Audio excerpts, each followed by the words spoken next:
बिस्मिल्लाहिर्रहमानिर्रहीम। सबसे पहले तो जो लाहौर में आज अफसोसनाक एक वाक़या हुआ है, धमाका हुआ है जिसमें बहुत कीमती जानें चली गई हैं, लोग ज़ख्मी हुए हैं, मैं उसकी मज़म्मत करती हूँ और जो शुहदा हैं उनके लवाहिकीन के साथ हमदर्दी का इजहार करती हूँ, उनके लिए दुआ करती हूँ। अल्लाह ताला ज़ख्मियों को जल्दी सेहतयाब करे। बहुत अफसोसनाक वाक़या है, बहुत तकलीफ़ हुई है सुनकर, और मुझे ये भी पता चला है कि उसमें बहुत सारे पुलिस एहलकार जो हैं वो प्लीज़ एक सेकंड, और उसमें बहुत सारे जो पुलिस एहलकार हैं वो शहीद हुए हैं, in the line of duty वो शहीद हुए हैं। मैं उन शुहदा को, पुलिस ऑफिसर्स को, पुलिस के नौजवानों को जो वहाँ अपने जिम्मेदारियाँ फ़र्ज़ अदा करते हुए शहीद हो गए हैं, मैं उनको खराज तहसीन भी पेश करती हूँ। और मैं ये कहना चाहती हूँ कि पाकिस्तान के अवाम और कौम को उन पर फ़ख्र है। पुलिस के जो ड्यूटी अदा करते अपने फ़राइज़ के दौरान जो एहलकार शहीद होते हैं, उनको वो इज़्ज़त और मकाम नहीं मिलता, उनको जाँ बहक कहा जाता है। वो कौम के शुहदा हैं, कौम के बेटे हैं, उनको वही स्टेट फ्यूनरल्स मिलने चाहिए जिसके वो हकदार हैं, उनकी कुर्बानियों को भी उतना ही हाईलाइट किया जाना चाहिए जिसके वो हकदार हैं। वो अनसंग हीरोज़ होते हैं। मैं पाकिस्तान की पुलिस को, लाहौर की पुलिस को, जिन्होंने आज अपनी जानें दी हैं, ज़ख्मी हुए हैं, अपनी ड्यूटी अदा करते हुए, उन सबको खराज तहसीन पेश करती हूँ और कौम से ये अपील करती हूँ कि उनकी कुर्बानियों को सराहें, उनकी कुर्बानियों को जो है वो हाईलाइट करें। वो भी कौम के बेटे हैं जो इस मिट्टी की हिफाजत के लिए शहीद हुए। अच्छा मैडम, कल मुलाकात हुई है आसिफ जरदारी साहब की परवेज़ इलाही से। उससे कबल बैकग्राउंड में जाए तो आज़म नज़ीर तारड़ साहब को एक्सेप्ट नहीं किया था, सिर्फ ये कह के कि उनकी बेनज़ीर बिल्कुल इधर में जो अपनी बात वकील थे, लेकिन परवेज़ इलाही उन्होंने खदशात का इज़हार किया। तो इस आप पॉलिटिकल जो डेवलपमेंट हुई है इसको आप क्या, इनका सवाल है? नहीं, मेरी बात सुने। मीटिंग्स अगर हो रही हैं तो आपको क्या इतराज़ है? मिलने दीजिए, मीटिंग्स चलती रहती हैं, कोई ऐसी बात नहीं है।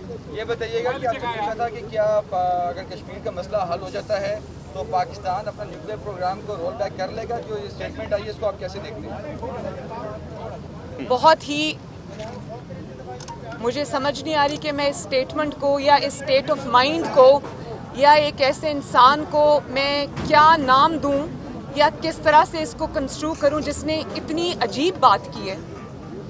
और जो कस्टोडियन, इनको ये पता होना चाहिए कि एक तो ये सिलेक्टेड है, ये अवाम का नुमाइंदा वज़ीर आज़म नहीं है, ये अवाम के रिप्रेजेंटेटिव प्राइम मिनिस्टर नहीं हैं। इनको अवाम के सर पे चोरी के ज़रिए मुसल्लत किया गया है और इनको किसी ने ये हक नहीं दिया कि अवाम ने अपनी कुर्बानियों के बाद जो एक स्टेटस हासिल किया है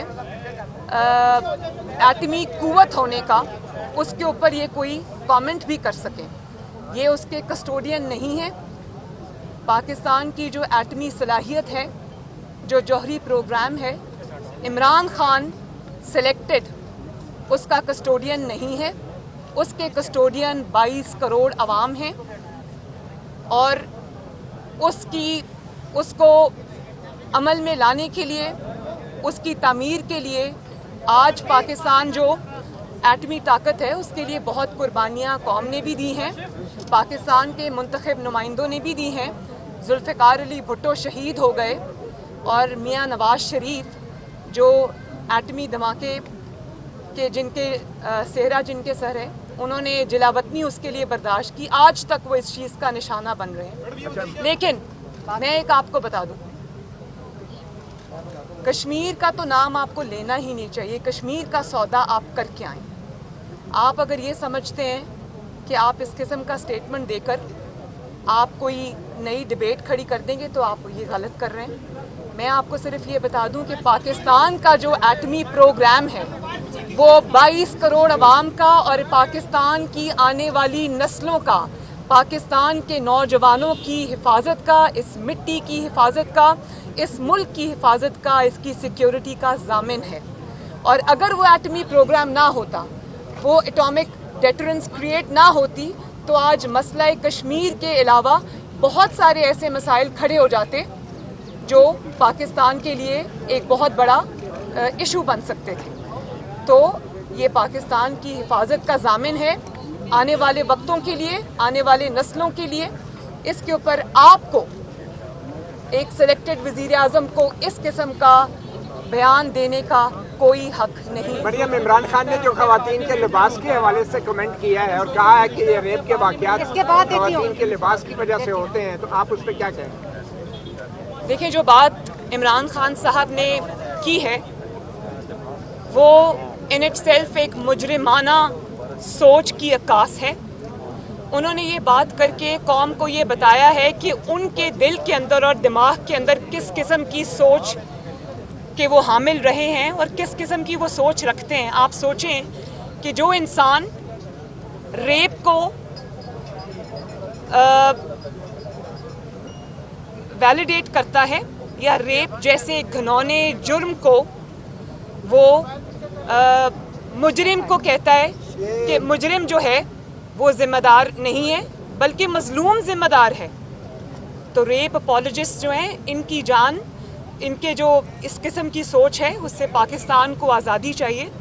और मैं आपको एक और बात बता दूं, मेरे दिल को इसलिए तकलीफ़ हुई कि जो छोटे बच्चे ज़्यादती का निशाना बनते हैं, जो छोटी बच्चियां जैसे वो ज़ैनब थी, या वो जो मोटरवे पे खातून जिनका रेप हुआ, उनके बच्चों के सामने, क्या वो इसलिए हुआ कि उन्होंने कुछ गलत कपड़े पहने हुए थे? आपको शर्म आनी चाहिए इस किस्म की बात करते हुए कि आप मुजरिम को वैलिडेट कर रहे हैं और मजलूम को उसका इल्ज़ाम दे रहे हैं। इसके लिए भी बहुत ही पस्त सोच की, आई थिंक वो पस्त सोच है जिसकी उन्होंने अक्कासी की है। मैं इस पे भरपूर अपना एहतजाज रिकॉर्ड कराती हूँ। आपके बारे में ये सुना था कि आप ख़वातीन को तनकीद का निशाना बनाते हैं या उनके बारे में गलत ज़बान इस्तेमाल करते हैं। आज आपने जिस तरह से उन रेप विक्टिम्स की तौहीन की है, आप सोचें कि जिनके वालिदैन के छोटी छोटी बच्चियाँ, वो ज़ैनब फॉर एग्ज़ाम्पल, उसका जो रेप हुआ था, कत्ल हुआ था, उसके वालिदैन या और कोई जो विक्टिम्स हैं उनके वालिदैन को आज जितनी तकलीफ़ पहुंची होगी कि बजाय इसको कि उनको इंसाफ मिलता, उनके बच्चों को या उन ख़वातीन की फैमिलीज़ को आज ये शर्म आ रही होगी और तकलीफ़ हो रही होगी कि उन्हीं को, विक्टिम्स को आपने जो है वो ज़िम्मेदार करार दे दिया। ये बहुत बुरी सोच है और इसका खात्मा पाकिस्तान में ज़रूरी है। ये बताइएगा कि एक तरफ इमरान खान जो है अमेरिका को अपनी हवाई अड्डे देने से इनकार करे और तमाम हवाई अड्डे भी रखने का उन्होंने कल मंजूरी करने से, आप क्या समझते हैं? फिर मैं यही बात करूंगी कि आपने तो तारीख के बुलंद तरीन लेवल तक आप पाकिस्तान के कर्ज़ों को ले गए हैं और उन कर्ज़ों के एवज़ पूरे पाकिस्तान के अंदर मुझे एक ईंट भी आप दिखा दें जो आपने लगाई हो। जब आप पाकिस्तान की तरक्की में एक ईंट का इजाफा नहीं कर सके तो आपको किसने ये हक दिया कि आप पाकिस्तान की मोटरवेज़ को, पाकिस्तान के एयरपोर्ट्स को, जो कि कौम की अमानत है, पाकिस्तान के बड़े बड़े मंसूबों को आप गिरवी रखें? और आप तो कंटेनर पे चढ़ के तकारीर किया करते थे ना कि मेरे पास 200 माहरीन की टीम है और हमारा होमवर्क मुकम्मल है और हमारे पास हम 9 दिन में तब्दीली ले आएंगे, हम 1 महीने में तब्दीली ले आएंगे और हमारे पास एक पूरा प्लान है। सबसे पहले तो आपका तीसरा बजट आपके चौथे वज़ीर ख़जाना ने पेश किया है और उसके बाद ये थी आपकी माहरीन की टीम, ये थी आपका होमवर्क, ये था आपका प्लान कि पाकिस्तान के जो नवाज शरीफ की अल्हम्दुलिल्लाह पाकिस्तान की खिदमत है। आप कहा करते थे कंटेनर पर चढ़कर कि सड़कें बनाने से, मोटरवेज़ बनाने से, मंसूबे लगाने से तरक्की नहीं होती, तो उन्हीं मंसूबों को आज गिरवी रखने से कौन सी तरक्की हो रही है? कौम ये जानना चाहती है कि सबसे पहले तो इस बात का जवाब दिया जाना चाहिए कि हमेशा मुल्क जो हैं वो मंसूबे लगाने के लिए कर्जे लिया करते हैं। कर्जे लेकर आवाम की जो अमानत मंसूबे उनको गिरवी नहीं रखा करते। तो मुझे ये बताएं कि कौन आज आपके अताब से बचा है? क्या आपने कौम के लिए छोड़ा है? गरीब की रोटी से लेकर, उनके मंसूबों से लेकर, उनके चैन और सुकून से लेकर, कश्मीर से लेकर, क्या चीज़ आपके नाअहली, नालायकी और मुजरिमाना गफलत से बची है?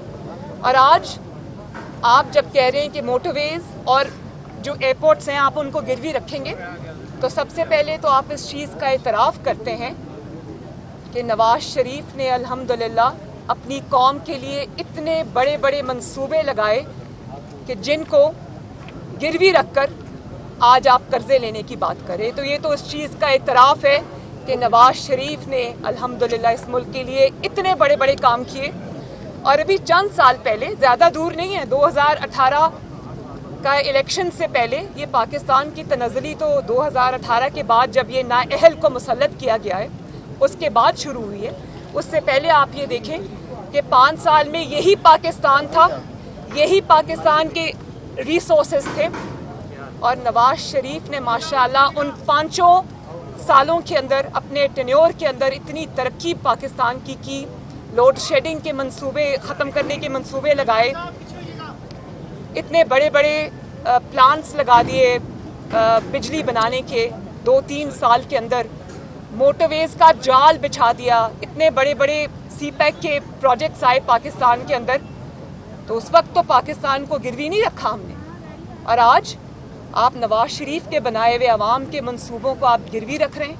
पहले तो कौम को वो हिसाब चाहिए कि जो आपने कर्ज़ों के बोझ के नीचे, तारीख़ी कर्ज़ों के बोझ के लिए नीचे कौम को दबा दिया है, पहले तो उसका हिसाब दें कि वो कर्ज़े आपने खर्च कहाँ किए हैं। और ये कर्ज़े जो आप ले रहे हैं ये माफियाज और कार्टल्स को नवाजने के लिए, आपको पता है ना, शुगर माफिया, आटा माफिया, दवाई माफिया, LNG माफिया, और ये जो रिंग रोड के आपके सामने स्कैंडल आया है कि अपने ही लोगों को, अपने ही वज़रा को नवाजा है। उन्होंने 1400 कनाल वहाँ पर ज़मीन बेची है, ख़रीदी है, और उसको उन्होंने उसका फ़ायदा उठाया है।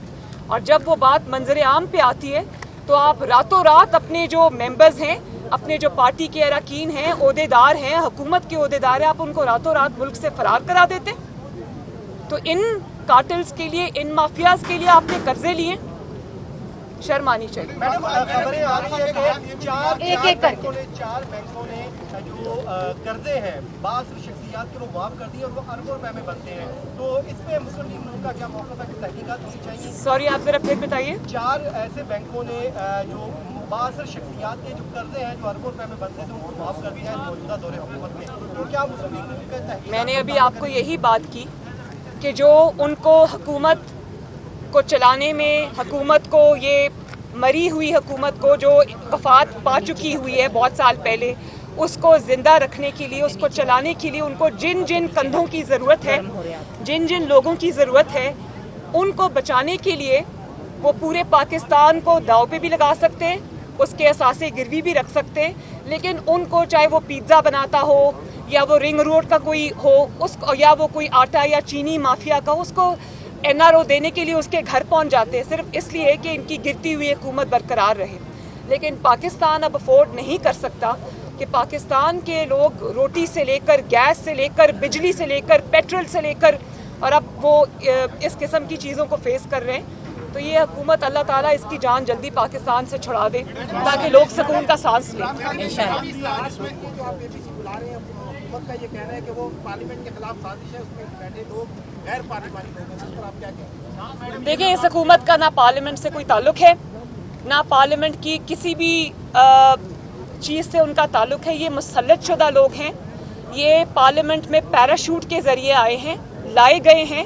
इसलिए मैं इनको पार्लियामेंट की किसी भी चीज़ में या मुंतखब हुकूमत नहीं समझती, या इनको डेमोक्रेसी में हिस्सेदार नहीं समझती, या ये पार्लियामेंट में स्टेक होल्डर्स नहीं हैं। इनके स्टेक्स कहीं और जुड़े हुए हैं। इनको पार्लियामेंट के बारे में बात करने का कोई हक नहीं, क्योंकि ये अवामी नुमाइंदे नहीं हैं, बल्कि अवाम का वोट चोरी करके अवाम के सिरों पे मुसल्लत है, जिनकी वजह से आज अवाम जो है वो पिस गई। आने वाले इलेक्शन में मुस्लिम लीग नून को कौन लीड करेगा? मोहम्मद नवाज शरीफ साहब इंशाल्लाह जी। Last question